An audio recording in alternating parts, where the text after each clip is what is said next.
ओम शांति। ओम शांति। ओम शांति। आज है 1 अक्टूबर 2020। आज बाबा कहते हैं तुम्हें देवता बनना है, इसलिए माया के अवगुणों को त्याग करो। गुस्सा करना, मारना, तंग करना, बुरा काम करना, चोरी चकारी करना, यह सब महापाप है। प्रश्न, इस ज्ञान में कौन से बच्चे तीखे जा सकते हैं? घाटा किन्हें पड़ता है? जिन्हें अपना पोता मेल रखना आता है, वह इस ज्ञान में बहुत तीखे जा सकते हैं। घाटा उनको पड़ता है जो देही अभिमानी नहीं रहते। बाबा कहते हैं व्यापारी लोगों को पोता मेल निकालने की आदत होती है, वह यहाँ भी तीखे जा सकते हैं। गीत है मुखड़ा देख ले प्राणी। ओम शांति। रूहानी पाठधारी बच्चों प्रति बाप समझाते हैं, रूह ही पाठ बजाती है। रूह यानी आत्मा। बेहद के नाटक में है तो मनुष्यों का ना। बच्चे इस समय पुरुषार्थ कर रहे हैं, भल वेद शास्त्र पढ़ते हैं, शिव की पूजा करते हैं, परंतु बाप कहते हैं इनसे कोई मेरे को प्राप्त नहीं कर सकते, क्योंकि भक्ति है ही उतरती कला। ज्ञान से सद्गति होती है तो जरूर कोई से उतरते भी होंगे। यह एक खेल है जिसको कोई भी जानते नहीं है। शिवलिंग को जब पूजते हैं तो उनको ब्रह्म नहीं कहेंगे, तब कौन है जिसको पूजते हैं? उनको भी ईश्वर समझ पूजा करते हैं। तुम जब पहले पहले भक्ति शुरू करते हो तो शिवलिंग हीरे का बनाते हो। अभी तो गरीब बन गए हैं तो पत्थर का बनाते हैं। अभी कैसे बनाते हैं? शिवलिंग पत्थर का शिवलिंग बनाते हैं। बाबा कहते हैं हीरे का लिंग उस समय 4-5 हजार का होगा। कितने का? 4-5 हजार का होगा। इस समय तो उनका दाम 5-7 लाख होगा। ऐसे हीरे अभी मुश्किल निकलते हैं। पत्थर बुद्धि बन गए हैं तो पूजा भी पत्थर की करते हैं। ज्ञान बिगिर। जब ज्ञान है तो तुम पूजा नहीं करते हो। चैतन्य सम्मुख में है, उनको ही तुम याद करते हो। जानते हो याद से ही विकर्म विनाश होंगे। गीत में भी कहते हैं हे बच्चों, प्राणी कहा जाता है आत्मा को। प्राण निकल गए फिर जैसे मुर्दा है, आत्मा निकल जाती है। आत्मा है अविनाशी। आत्मा जब शरीर में प्रवेश करती है तब चैतन्य है। बाप कहते हैं हे आत्माएं, अपने अंदर जांच करो, कहाँ तक दैवी गुणों की धारणा हुई है। कोई विकार तो नहीं है चोरी चकारी आदि का। बाबा कहते हैं कोई असुरी गुण तो नहीं है ना। असुरी कर्तव्य करने से फिर गिर पड़ेंगे, इतना दर्जा नहीं पा सकेंगे। खराब आदत को मिटाना जरूर है। देवता कभी कोई पर गुस्सा नहीं करते। यहाँ असुरों पर कितनी मारे खाते हैं, असुरों द्वारा कितनी मारे खाते हैं।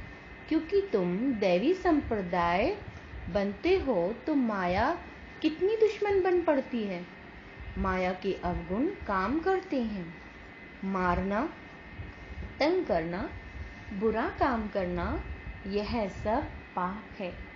तुम बच्चों को तो बहुत शुद्ध रहना चाहिए। यह सब पाप है। चोरी चकारी आदि करना तो महान पाप है। बाप से तुम प्रतिज्ञा करते आए हो, बाबा मेरा तो आप दूसरा न कोई, हम आपको ही याद करेंगे। भक्ति मार्ग में भल गाते हैं, परंतु उनको पता नहीं है कि याद से क्या होता है। वह तो बाप को जानते ही नहीं। एक तरफ कहते हैं नाम रूप से न्यारा, दूसरी तरफ फिर लिंग की पूजा करते हैं। तुमको अच्छी रीति समझकर फिर समझाना है। बाप कहते हैं यह भी जज करो कि महान आत्मा किसको कहा जाता है। श्री कृष्ण जो छोटा बच्चा स्वर्ग का प्रिंस है, वह महात्मा है या आजकल के कलयुगी मनुष्य? वह विकार से पैदा नहीं होता है ना। वह है निर्विकारी दुनिया, यह है विकारी दुनिया। निर्विकारी को बहुत टाइटल दे सकते हैं। विकारी का क्या टाइटल है? श्रेष्ठाचार्य तो एक ही बाप बनते हैं, वह है सबसे ऊंचे ते ऊंचा। और सब मनुष्य पाठधारी, तो पाठ में जरूर आना पड़े। सतयुग है श्रेष्ठ मनुष्यों की दुनिया। जानवर आदि सब श्रेष्ठ है, वहां माया रावण ही नहीं। वहां ऐसे कोई तमोगुणी जानवर आदि होते नहीं। तुमको मालूम है मोर डेल है, वह विकार से बच्चा पैदा नहीं करते। उनके आंसू गिरता है, उसे डेल धारण करती है। नेशनल बर्ड कहते हैं। सतयुग में भी विकार का नाम नहीं। मोर का पंख, पहला नंबर जो विश्व का प्रिंस है। पहला नंबर जो कौन है? प्रिंस है। बाबा कहते हैं उनके माथे पर लगाते हैं। कोई तो रहस्य होगा ना। तो यह सब बातें बाप रिफाइन कर समझाते हैं। वहाँ बच्चे कैसे पैदा होते हैं वह तो तुम जानते हो। वहाँ विकार होते नहीं। बाप कहते हैं तुमको देवता बनाते हैं, तो अपनी पूरी जांच करो। मेहनत बगैर विश्व का मालिक थोड़े ही बन सकेंगे। जैसे तुम्हारी आत्मा बिंदी है, वैसे बाप भी बिंदी है। इसमें मूंझने की कोई दरकार नहीं। कोई कहते हैं हम देखें, बाप कहते हैं देखने वालों की तो तुमने बहुत पूजा की, फायदा कुछ भी नहीं हुआ। अब यथार्थ रीति मैं तुमको समझाता हूँ। मेरे में सारा पार्ट भरा हुआ है। सुप्रीम सोल होना, सुप्रीम फादर। कोई भी बच्चा अपने लौकिक बाप को ऐसे नहीं कहेगा। एक को ही कहा जाता है। सन्यासियों को तो बच्चे हैं नहीं जो बाप कहे। यह तो सब आत्माओं का बाप है जो बरसात देते हैं। उन्हों का कोई ग्रस्त आश्रम तो ठहरा नहीं। बाप बैठ समझाते हैं तुमने ही 84 जन्म भोगे हैं। पहले पहले तुम सतो प्रधान थे, फिर नीचे उतरते आए हो। अभी कोई अपने को सुप्रीम थोड़े ही कहेंगे, अभी तो नीचे समझते हैं। बाप बार बार समझाते हैं मूल बात की अपने अंदर देखो कि हमारे में कोई विकार तो नहीं। रात को रोज अपना पोता मेल निकालो। व्यापारी हमेशा पोता मेल निकालते हैं, गवर्नमेंट सर्वेंट पोता मेल नहीं निकाल सकते। उन्हों को तो मुकर्रर तनख्वाह मिलती है। इस ज्ञान मार्ग में भी व्यापारी तीखे जा सकते हैं। पढ़े लिखे ऑफिसर्स इतना नहीं। व्यापार में तो आज 50 कमाया कल 60 कमाएंगे, कभी घाटा भी हो जाएगा। गवर्नमेंट सर्वेंट की फिक्स पे होती है। इस कमाई में भी अगर देही अभिमानी नहीं होंगे तो घाटा पड़ जाएगा। माताएं तो व्यापार करती नहीं, उनके लिए फिर और ही सहज है। कन्याओं के लिए भी सहज, क्योंकि माताओं को तो सीढ़ी उतरनी पड़ती है। बलिहारी उनकी जो इतनी मेहनत करती हैं, कन्याएं तो विकार में गई ही नहीं, तो छोड़ी फिर क्या। पुरुषों को तो मेहनत लगती है, कुटुंब परिवार की संभाल करनी पड़ती है। सीढ़ी जो चढ़ी है वह सारी उतरनी पड़ती है। घड़ी घड़ी माया थप्पड़ मार देती है। अभी तुम बीके बने हो, कुमारियां पवित्र ही होती हैं। सबसे जायज़ती होता है पति का प्रेम। तुम्हें तो पतियों का पति परमात्मा को याद करना है और सबको भूल जाना है। माँ बाप का बच्चों में मोह होता है। बच्चे तो हैं ही अनजान। शादी के बाद मोह शुरू होता है। पहले स्त्री प्यारी लगती है, फिर विकारों में धकेलने की सीढ़ी शुरू कर देते हैं। कुमारी निर्विकारी है तो पूजी जाती है। तुम्हारा नाम है बीके। तुम महिमा लायक बन फिर पूजा लायक बनते हो। बाप ही तुम्हारा टीचर भी है, तो तुम बच्चों को नशा रहना चाहिए। हम स्टूडेंट हैं। भगवान जरूर भगवान भगवती ही बनाएंगे।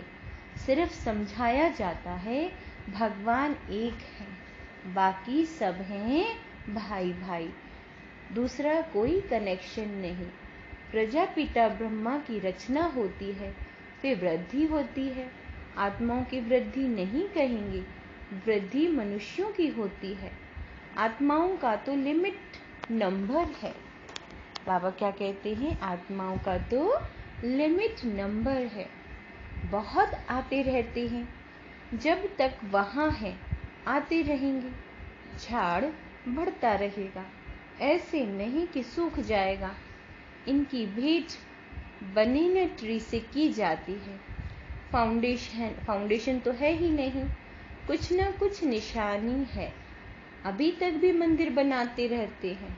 मनुष्यों को थोड़े ही पता है कि देवताओं का राज्य कब था, फिर कहाँ गया। बाबा कहते हैं यह नॉलेज तुम ब्राह्मणों को ही है। मनुष्यों को ये मालूम नहीं कि परमात्मा का स्वरूप बिंदी है। गीत में लिखा जाता है कि वह अखंड ज्योति स्वरूप है। आगे बहुतों को साक्षात्कार होता है भावना अनुसार। बहुत लाल लाल हो जाते थे, बस हम नहीं सहन कर सकते। अब वह तो साक्षात्कार था। बाप कहते हैं साक्षात्कार से कोई कल्याण नहीं, यह तो है मुख्य याद की यात्रा। जैसे पारा खिसक जाता है ना, याद भी घड़ी घड़ी खिसक जाती है। कितना चाहे बाप को याद करें, फिर और ख्याल आ जाते हैं। इसमें भी तुम्हारी रेस है। ऐसे नहीं कि फट से पाप मिट जाएंगे, समय लगता है। बाबा कहते हैं कर्मातीत अवस्था हो जाए तो फिर यह शरीर भी न रहे, परंतु अभी कोई कर्मातीत अवस्था को नहीं पा सकते हैं। फिर उनकी सतयुगी शरीर चाहिए। तो अब तुम बच्चों को बाप को ही याद करना है। अपने को देखते रहो, हमसे कोई बुरा काम तो नहीं होता, पोता मील जरूर रखना है। ऐसे व्यापारी झट साहूकार बन सकते हैं। बाबा कहते हैं कौन से व्यापारी झट साहूकार बन सकते हैं? जो अपना पोता मेल रखते हैं। क्या पोता मेल रखना होता है कि हमने किसी को दुख तो नहीं दिया, किसी के प्रति हमारे मन में कोई बुरा संकल्प तो नहीं आया। अब बाबा कहते हैं बाप के पास जो नॉलेज है वह दे रहे हैं। बाप कहते हैं मेरी आत्मा में ये ज्ञान नुंधा हुआ है। हूबहू तुमको वही बोलेंगे जो कल्प पहले ज्ञान दिया था। बच्चों को ही समझाएंगे और क्या जाने। तुम इस सृष्टि चक्र को जानते हो, इसमें सब एक्टर्स का पाठ नुंधा हुआ है। बदल सदल नहीं सकता, ना कोई छुटकारा पा सकता। हाँ, बाकी समय मुक्ति मिलती है। तुम तो ऑलराउंडर हो, 84 जन्म लेते हो। बाकी सब अपने घर में होंगे, फिर पिछाड़ी में आएंगे। मोक्ष चाहने वाले यहाँ आएंगे नहीं। वह फिर पिछाड़ी में चले जाएंगे, ज्ञान कभी सुनेंगे नहीं। बाबा क्या कहते हैं? वो ज्ञान कभी सुनेंगे नहीं। मच्छरों सदस्य आए और गए। तुम तो ड्रामा अनुसार पढ़ते हो, जानते हो बाबा ने 5000 वर्ष पहले ऐसे राजयोग सिखाया था। तुम फिर औरों को समझाते हो कि शिव बाबा ऐसे कहते हैं। अभी तुम जानते हो हम कितने उच्च थे, अब कितने नीच बने हैं। फिर बाप उच्च बनाते हैं, तो ऐसे पुरुषार्थ करना चाहिए ना। यहाँ तुम आते हो रिफ्रेश होने, इसका नाम ही पड़ा है मधुबन। तुम्हारे कलकत्ता व मुंबई में थोड़े ही मुरली चलाते हैं, मधुबन में ही मुरली बाजे। मुरली सुनने के लिए बाप के पास आना होगा, रिफ्रेश होने। नई नई पॉइंट्स निकलती रहती हैं। सम्मुख सुनने में तो फील करते हो, बहुत फर्क रहता है। आगे चल बहुत पार्ट देखने। बाबा पहले पहले सब सुना दे तो टेस्ट निकल जाए। आहिस्ते आहिस्ते इमर्ज होता जाता है। एक सेकंड ना मिले दूसरे से। बाप आए हैं रूहानी सेवा करने, तो बच्चों का भी फर्ज है रूहानी सेवा करना। कम से कम यह तो बताओ, बाप को याद करो और पवित्र बनो। पवित्रता में ही फेल होते हैं, क्योंकि याद ही नहीं करते। तुम बच्चों को बहुत खुशी होनी चाहिए। हम बेहद के बाप के सम्मुख बैठे हैं, जिसको कोई भी नहीं जानते हैं।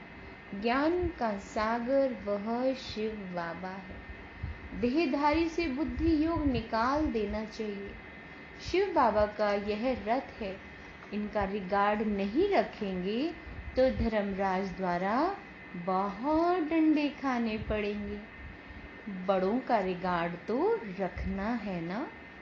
आदि देव का कितना रिगार्ड रखते हैं। जड़ चित्र का इतना रिगार्ड है तो चैतन्य का कितना रखना चाहिए।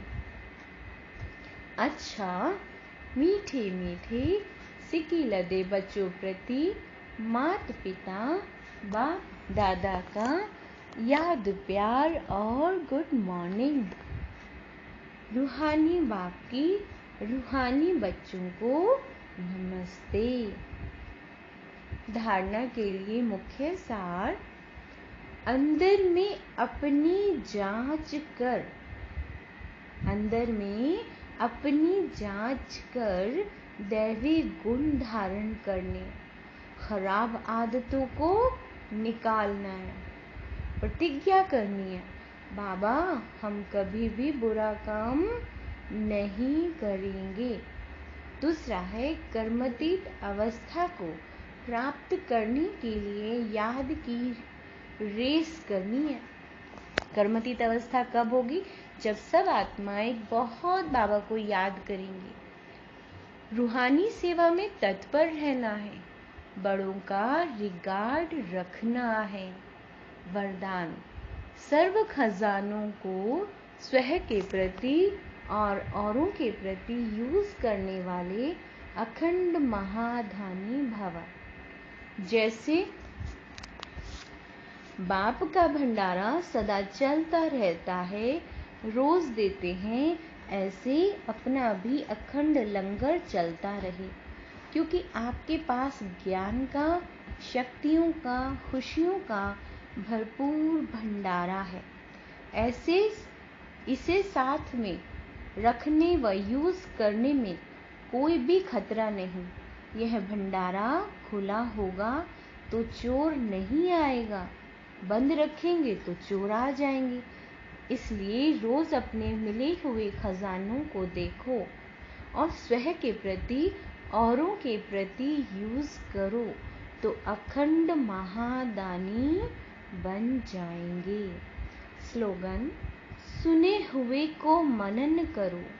बाबा कहते हैं जो भी आपने सुना है मुरली में, उसे क्या करो? मनन करो। क्यों करो मनन? मनन करने से ही शक्तिशाली बनेंगे। तो बाबा ने क्या क्या कहा है आज? दैवी गुण धारण करने हैं, याद की रेस करनी है ना, और खजानों को यूज करना है, तभी तो महादानी बनेंगे। और जो मुरली सुनी है उसे सारा दिन हमें मनन करना है ताकि आत्मा शक्तिशाली बन जाए। अच्छा, ओम शांति।